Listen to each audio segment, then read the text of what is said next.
Slow down, you move too fast. Gotta make the morning last. Kicking down the cobblestones. Looking for fun, feeling groovy. Ba-da-da-da-da-da-dum, feeling groovy. I love it. Welcome, everybody. We are re-podcasting our episode, and I don't have a number today for you, on emotional intelligence. And so we're looking forward to this. This is a really important topic. And Sandy, have you got a quote for us? I do. The person that I'm quoting today is Mother Teresa, and she was an amazing woman. Little tiny bitty thing, and she rocked the world with her influence. She says to us today, spread love everywhere you go. Let no one ever come without leaving happier. Okay, leaving happier. That's wonderful. I like that. Thank you. So, emotional intelligence. We've It's been a while since we recorded our audio version of this episode.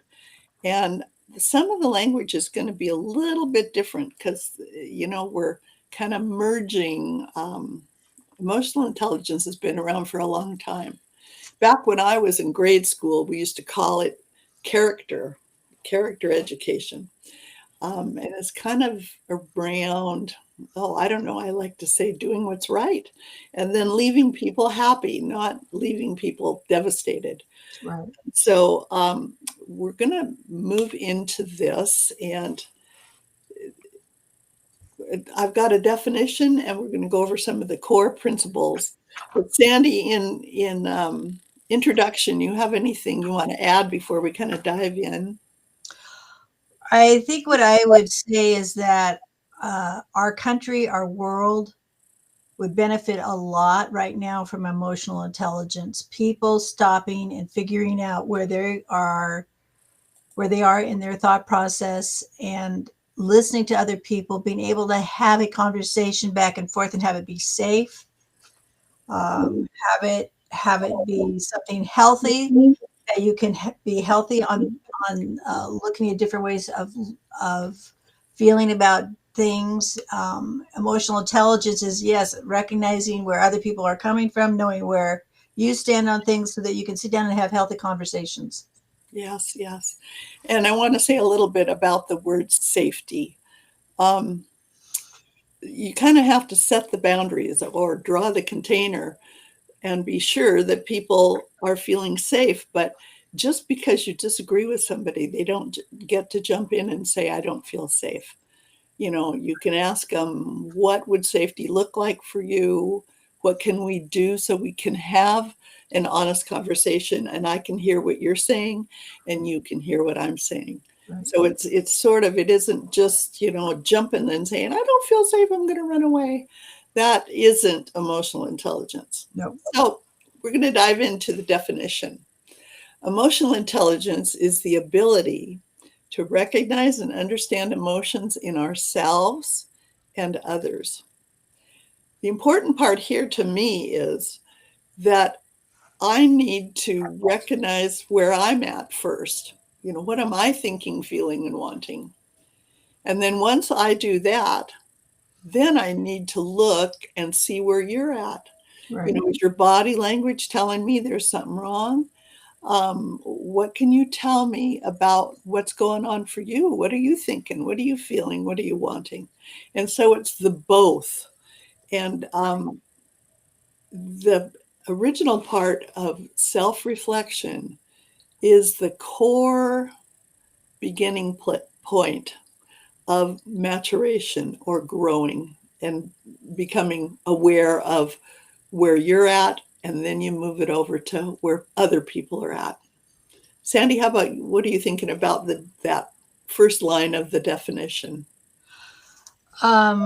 Yeah, I think it takes courage to take a look at where you stand on things, and it takes time. We have a really busy world around us, and to just turn everything off and just give yourself time to contemplate what's going on in your head. Right. I think that it has to be very intentional because, again, it doesn't happen unless you make the time to Right. have it happen. And it takes courage. One of the things I've learned through the years, I just turned 70. One of the things that I've learned is that you have to be a brave soul to be able to be real with yourself, to take a look and know when you've got an attitude that needs to be changed or a spirit that you want to adjust. I think it, and you said maturation. I would say that it comes with experiences and living life. Hmm. Yeah, and I like the fact that you said time, because after what I'm thinking, what am I feeling, the Mhm. next question in the loop is, what do I want? Right. But so often, and we've kind of talked about this in active listening, is that I don't listen to other people. I go right to what my agenda is, and I'm not even listening to what they're saying. I don't say, this is what I heard. I don't say, oh, that's interesting, tell me more, Mhm. and really hear them. And Right. you know it if I'm not really hearing you. Mhm. It's almost an energy between us. Right. And so if you're not seeing and hearing that person and you just try to drive your agenda, then you're not going to get anywhere. It just Yeah. closes the communication down. It's easy to be thinking about a rebuttal or what you want to add to the conversation. But if you're doing that, well, you're in the midst of supposedly listening to the other person, Yeah. then you're not actually getting what you need to get from the relationship or the connection. And this is kind of weird, but besides really listening and checking in with them and maybe having body language tell them that you're listening, is the part of the time is breathing. Mhm. I've been with upset people, and before I even talked with them, I tried to breathe with them. You know Mhm. what I mean? Let the emotions stay in the room for a minute and just breathe. Mhm. Then let them talk and find out what's up. Right. And then they feel heard. And then whether or not you get to feel heard is another thing. It would be nice, but oftentimes when you're talking with traumatized people, your job is to just hear them Right. and then maybe leave it. Don't try to solve their problems. Well, and that's the tool of active listening, is being able to reflect back to them. What I think I heard you say was, and you say that back to them. I think I hear you saying that you don't want to wash the dishes again this week, uh, and see if that person, if you got it right, or they'll come back and tell you. Especially like when you're dealing with kids. Well, it's not my turn to have that chore or that kind of thing. Well, I hear that you're saying you're frustrated with that you would like to do a different chore this week, and have them reflected. Did I hear you correctly? When that happens, when you take time to actually let somebody know, this is what I thought I heard you say, it lowers the anxiety so much. Yeah, the minute you say the word, the emotional word, it does. It Right. literally lowers the anxiety, and they can get more to, well, what would, not that I'm going to say that you can have this, but what would it look like if you could? Right. Right. So it keeps it on a level where my cognitive brain can think, and Mhm. I'm trying to shut down my emotional amygdala that is fight or flight. Right. Yeah. Right. Okay, so let's move on to emotional regulation. This is the kind of the second piece. Emotional regulation is managing and regulating emotions. It's essential for maintaining self-control and well-being. So a lot is being talked about these days Right. about mental health. Yeah. And so if I can be aware of my emotions and manage them, which Mhm. might be moving it down the scale from anger to frustration to, I wish you heard me. Right. That's managing your emotions. So talking it through. I mean, sometimes if I'm out and about, in a building or a meeting, I might have to go to my car and talk out loud about I'm angry. Okay, I'm angry. what do I want? And then I can move it down again. No, I'm not angry, so angry now. I'm frustrated. I'm frustrating because you don't listen to me. Right. Okay.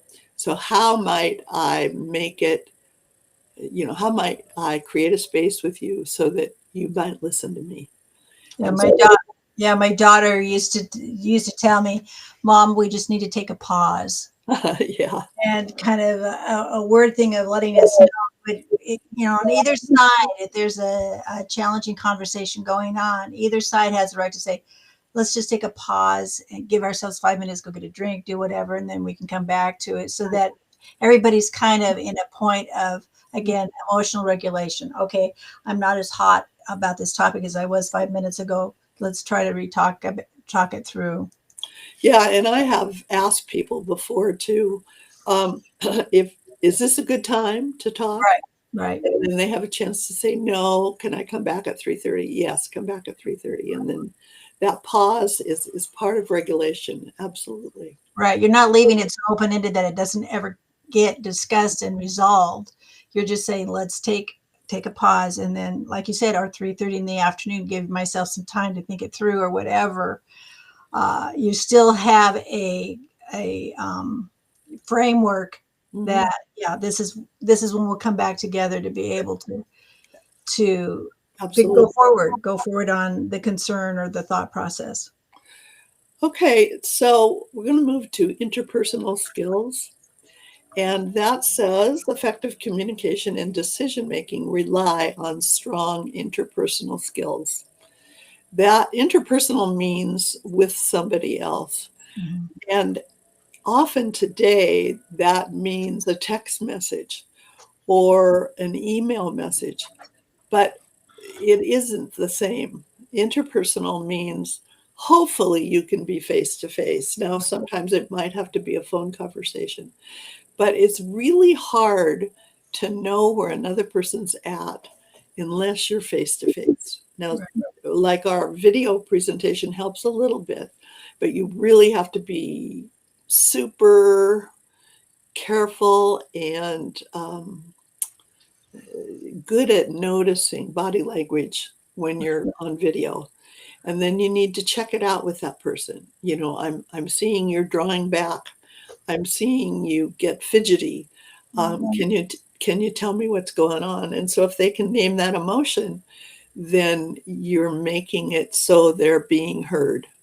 And Yes. being heard lowers the anxiety. And like you said, email and text, you don't have the tone of the person sending the text or the email. Right. So you're missing a big chunk of that too, and not being able to really sense where the person, what their attitude is over what they're writing.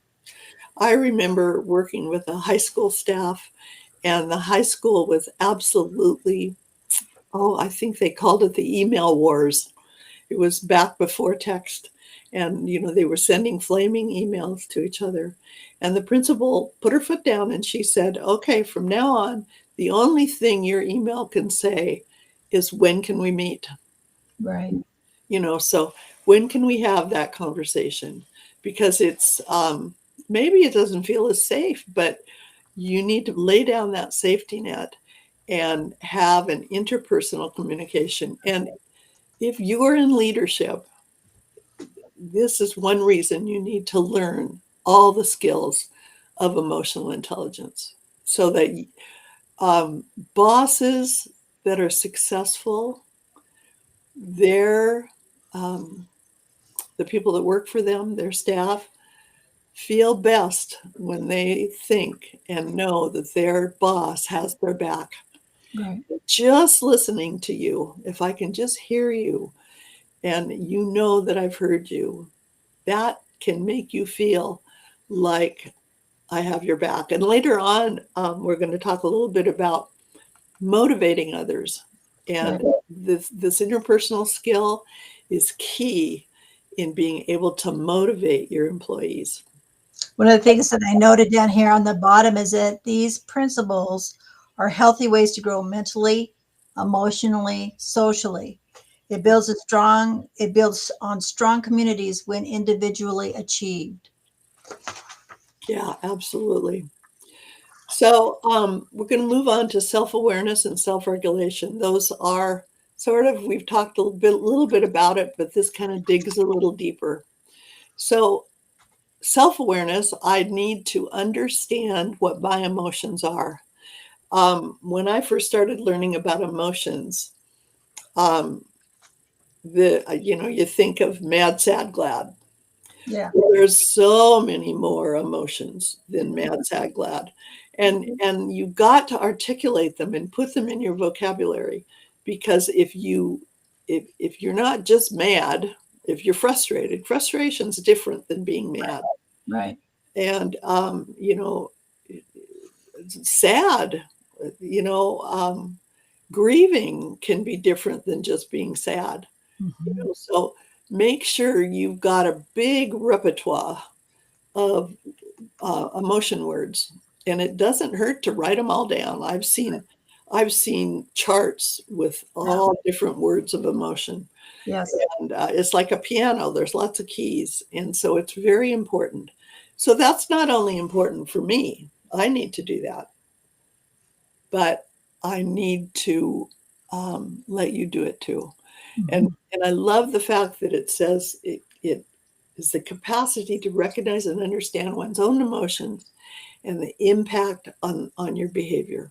So how am I behaving when I'm acting frustrated? What does my body look like?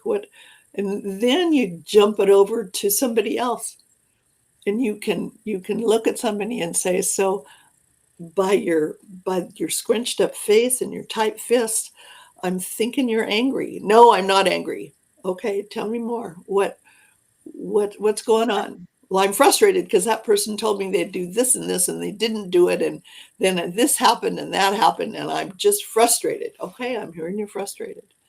What would you want? And you move it forward with them. And Mhm. so it's understanding emotions not only in yourself but in others, because you can't do it until you've done it yourself. Right. Right. Again, it takes courage. And one of the things that I noted here too is that it takes a humble heart to be real and honest with yourself. Yeah. A lot of times that's a scary thing to be able to admit, hey, I didn't handle that well. Can't Mhm. tell you how many times I have wished I could do redos and back up my conversation with somebody because I would approach it in a different way. Mhm. And when you say humble, sometimes people say, well, I don't want to act humble because I don't think they're right. You know what I mean? I'm right. You're wrong. And so, how can we have a conversation not about right and wrong, but about this is how I'm feeling and this is what I want? And then the other person talks about it too. And maybe we can come to a joint I want. Well, I remember you telling us before that when you go into a conversation with judgment on the other person, you break down, that's a roadblock. It ends up that you don't get anywhere by approaching things that way. And that takes a humble heart to be able to put your thought process to the side and be willing to be open to somebody else's thought process and see value in where they're coming from. Even if maybe you don't agree, Right. you can find something that makes a common uh, playing field to start from. Well, and so humility, I'm going to jump to the word learning.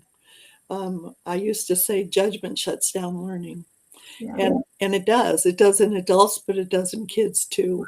And so if you've got a judgment about a classroom, oh, this classroom is hard, or this classroom is nasty, you've just shut down the learning, because those kids won't learn with you judging them. Mhm. And I don't care who you are, even a closed down person. If I think that you're judging me, I won't learn in front of you, Mhm. because learning is the most vulnerable thing we do. And having a difficult conversation is really about learning. Again, you have to set it up so that people feel safe Mhm. to be able to Yeah. uh, communicate with you and be able to know that you, again, that you value them. You value them as a person, even if you don't agree on a certain topic. You can still care about that person, and part of that caring is that emotional intelligence. Well, and when you talk about the word humble, it kind of moves into vulnerability. Right. You know, I'm going to be humble. I'm going to hear you. If I did something that offended you, I'm going to forgive you, and hopefully you can forgive me for what I did, and it just kind of lays the groundwork, kind of healthy soil, so to speak. Yeah. And it's hard. It's not like it's easy. So we've moved a little into managing emotions, but I want to read this. It says self-regulation involves controlling and managing emotions to respond thoughtfully instead of impulsively. So slow it down, like you said, whether or not we take a pause, whether or not we kind of explore what's the feeling I'm feeling, so that I'm not in my amygdala, which is fight or flight. Right. I can come up to my cognitive brain and plan on what I want to do, and we can plan on what we're going to do. I know that some people count to 10. They take and they breathe. I had, take some breaths and count to 10. That's one way you can self-regulate, taking that pause, but having a way just to stop right there in the moment and be able to know how to control the situation in your own responsibility in going forward and communication. Yes, it is important to have some ideas in your head about how you can slow things down. Right. And because in the heat of the moment, you won't think of that. Right. Okay, so we're going to move into the next couple components of emotional intelligence, and that is motivation and understanding empathy. So let's go to motivation first. And remember, we always kind of start with me, and then I move out to looking at you. Motivation involves pursuing goals with energy and persistence, driven by internal rewards and personal satisfaction. So when I'm trying to motivate myself, I need to think about what I want, what I'm passionate about, what I'm willing to move forward on. And that takes a lot of, like you say, Sandy, courage and self-reflection about what is it I really want? Does this action I'm going to take move me toward my goals or Right. away from my goals? So it goes into decision making. And then when I flip it into being a leader or even a parent or a friend, motivating others, it's not about me telling you what I think you should do. It's about me coaching you and finding out what you want and what do you think would be a next best step. Lead by example, right? Yeah. The best form of education is mentoring to those around you. And if you say one thing and you do something else, then you lose your credibility with the people you're working with, no matter what that group of people looks like, whether it's your family, whether it's your workplace or your church. Say what you mean what you say, and so that people can trust that, know that you are trustworthy. Right. Trust is an outcome from being a highly emotional person. And it's a way to show that you care and it matters to you what you want. And if you want, how can I help facilitate that in you? Not cramming anything down my throat. So that's motivating, and it starts with myself. Motivation is very personal. Everybody is motivated a different way, and an external motivation never works. The carrot doesn't work if you don't like carrots. Well, I think one of the secrets of motivation is having people have some skin in the game. They need to feel like, again, what they had to say, what they had to share in figuring out your goals, that they get to be a part of that, because then it's ownership. And it's not somebody else laying it down and saying, well, this is what we're going to do. It's us working together as a group and figuring out what works best for everybody and being able to take people's feedback and move forward from there. Because when you feel like you're part of the solution, boy, it's a lot better by. Well, and I remember back when, I'm so old that teamwork was a relatively new concept when I was working with groups. But what sometimes leaders would do, they would form committees because they can tell people, well, I had a committee. Well, and then you ask the committee for input and you just listen, not really listen, but you just listen. And then you go ahead and do what you want anyway. Yeah, And that's that not, does not build trust. It erases trust. And Yeah. people got tired of it. Don't spend my time. I don't want to be in this meeting if you're not really going to take my input. So right. you have to be authentic and courageous. We used to have committees where I worked at the early childhood building in the district. But what we did is we sat down and talked about what we wanted, the goals we wanted, and then inviting people. What do you feel strongly about that you would like to take on as part of the moving forward kind of thing? So I rarely made assignments because I would encourage people, what do you feel strong about? And it seemed like it kind of was it seemed like an organic thing. People would jump on board again because number one, they felt like they were part of the solution or part of the plan for going forward. And we had some really good support from those committees. And what happened is that it would be posted as to who is representing like the assistant teachers and the teachers and whatever, and people in the building would be able to go to them and tell them their thought processes too. So we got a full meal deal by being able to approach it that way, having others that weren't on the committee still be able to share their thoughts and be a part of the game plan for the building.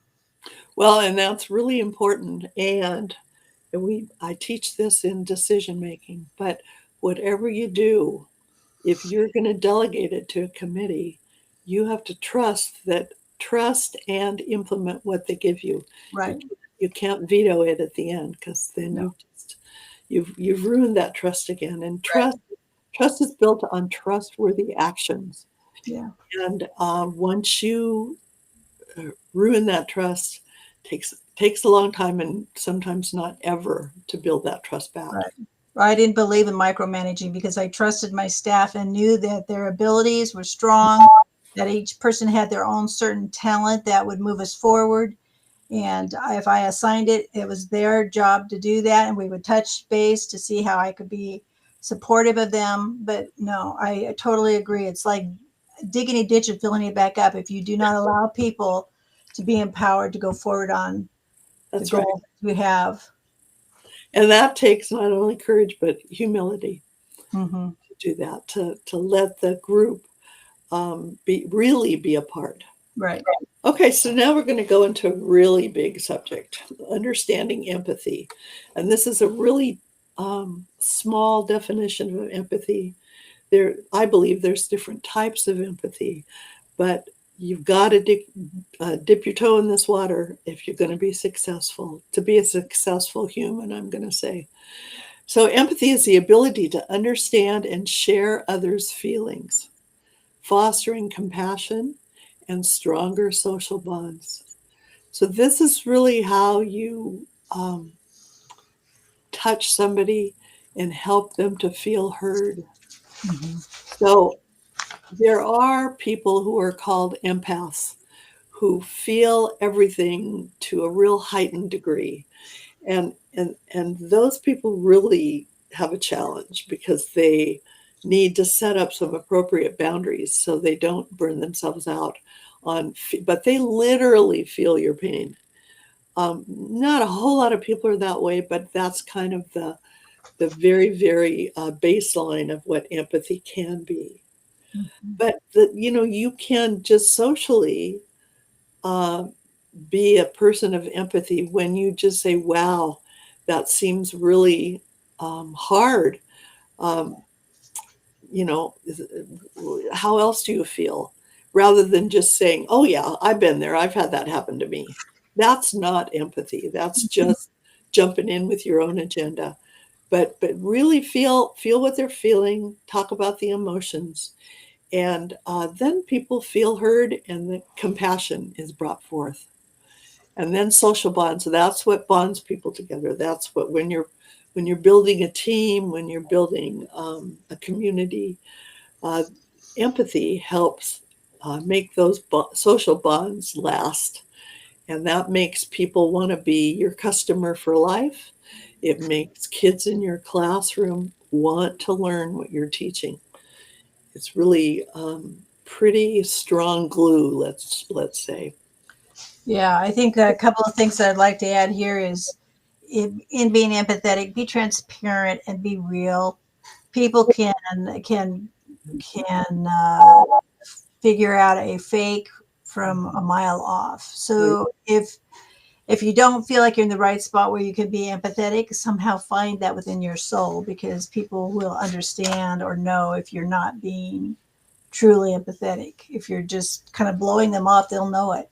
Right, right. There's a different energy when you're being empathetic and when you're not, and people can smell a phony a mile away. Right.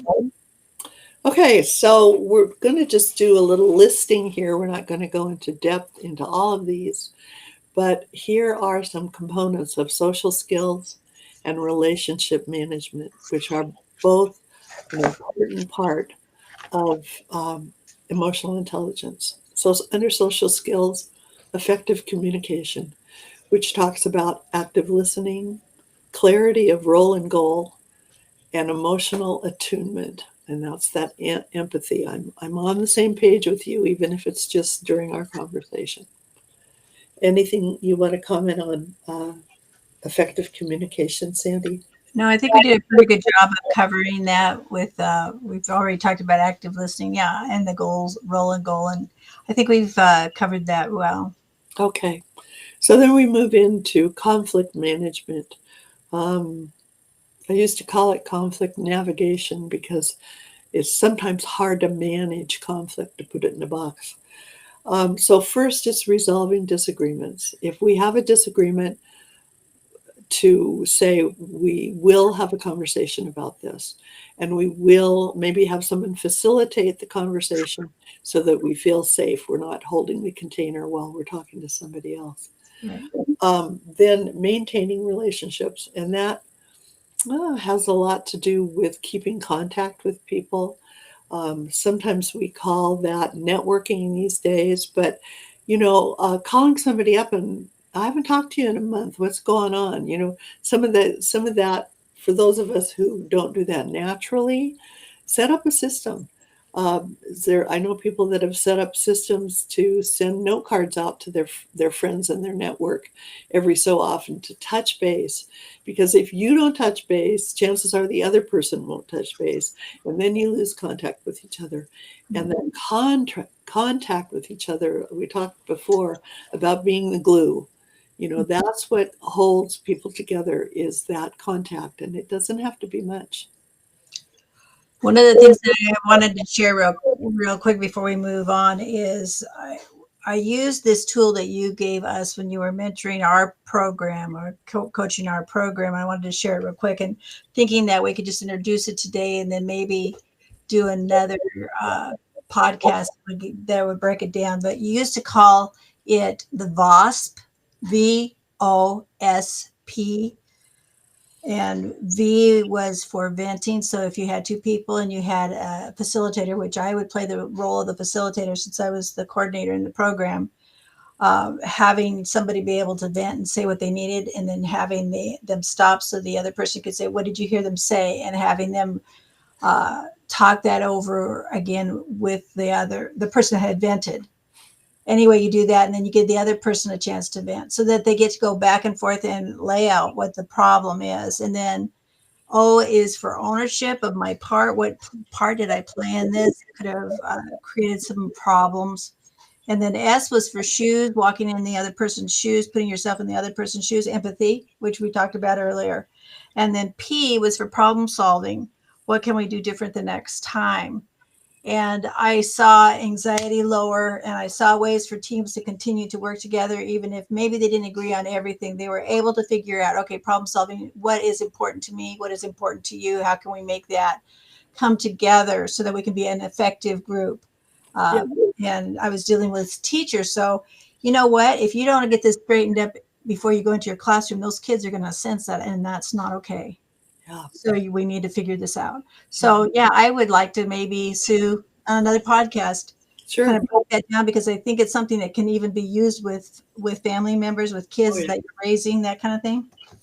Yep, it's definitely it facilitates listening, and when somebody else does it, it kind of takes the sting out of it. It's like somebody's not trying to dominate me. Right. Good, thank you for bringing that up. So the next element is collaboration or teamwork, and that's the skill of building trust and collaborating towards shared successes. So we talk about the big goal, and then we talk about our part in each of it and how we can come together.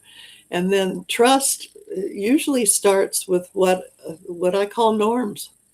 We have to make agreements to, what happens in Vegas stays in Vegas.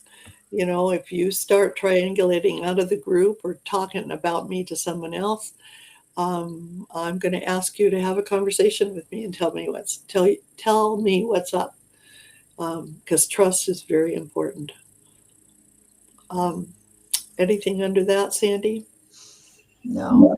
Okay. And that is very important, to be having a healthy work environment or a healthy family. Any connection that you have, if you don't have a trust with that person or people that you're working with, you're not going to be able to, going back to Maslow's hierarchy of needs. Right. Self-actualization is at the top of the pyramid. If you don't feel safe, if you do not feel like people have got your back, it's hard to ever be the best that you can be. That's right. And then this part is we sort of talked about this a little bit earlier, leadership, developing others. And so a part of leadership is developing myself, but then I inspire individuals and teams with emotional awareness. So really, when I say emotional awareness, that sounds so uppity, but it really isn't anything more than being authentic, really sharing who I am. This happened to me. I'm here for you. And then people usually turn around and they're there for you too. And so, that's how I motivate you, is by being transparent about how I motivate myself. Well, I think you have to think about sustainability. Mm-hmm. What happens oftentimes, you'll see a group that is managing a situation, or in a company or whatever, and if someone is not learning by the side of the leader, then things fall apart when that leader is gone. And what you're looking for, if you care about the group that you're working with, or the situation that you're working with, it's important for you to have somebody who can take on the mantle when you leave, or when the leader leaves. Well, in part, get a transition minimal. Yeah, when that's happening too, it takes a real strong leader, Right. to start passing that mantle before you leave. You know what I mean? And let them do some things. And then the hardest part when you leave is letting go. Yeah. You've managed something wonderful and it's time to leave, but it's hard. It's hard Right. to leave. Right. So the last one is supporting growth and learning in others through feedback and encouragement. So, I'm going to take feedback from others, and that's going to train others to take feedback and encouragement. And sometimes the hardest thing for people is to hear compliments. And I would say that when you're doing feedback, you need to be very specific. Mhm. People are going to sense if, oh, you're doing a great job. Yeah, If you couch it that way, it's not going to be as meaningful as, I saw that interaction you had with that child in your right. classroom, and you got down on their level. You were able to do I and I Yes. connection with them, and I saw that child really respond to you. That's a whole lot different than saying, oh, you're doing a great job. Right. You better be specific in what your feedback is, because it's much more valuable if you do that. Absolutely. Okay. So here are some benefits of high emotional intelligence, which we're all working towards. I don't know that anybody's ever arrived at being, I don't know what the pinnacle is, but there's more room to get better. Yeah. I think we're supposed to be growing as long as we have breath in our bodies. That's right. So first is improved mental health and well-being. And that starts with me. I need to do good self-care so that I can be balanced and feel okay about myself. I don't have to feel arrogant, but I do need to feel okay about myself. You want to feel confident. Confident, yeah. And then enhanced personal relationships, interpersonal relationships, back to connecting with others, connecting with your team, connecting with your family, and then keeping up on those relationships because they don't stay vibrant unless we keep up. But you have to invest. One of the things that we need to remember is you talk about investments when you're trying to build your portfolio as far as money making skills and that kind of thing. That's just as important, if not more important, for investing in your relationships. Human bank account, that's right. And the last one is positive effects on leadership and teamwork. And this is wherever you lead. I mean, when I talk about leadership, I talk about self-leadership. So Right. it gives positive effects for me leading myself. It gives positive effects with whatever team I'm working with, even if it's just, my garden club or my neighbors. And it's just a positive thing. And so we're promoting it, and we want you to join us. And here's sort of a little conclusion. The importance of emotional intelligence, it significantly improves your mental health and interpersonal relationships. The role in leadership, it promotes effective leadership by enhancing empathy and communication skills. So you're going to continually practice that. And then the last one is developing emotional intelligence leads to greater fulfillment in your personal and your professional life. So it goes back to that self-actualization piece on the top of Maslow's hierarchy, that as often as possible, I can function in that realm. So we want to thank you for being with us today. And Sandy, what's one takeaway for you? That I still need to be practicing my emotional intelligence.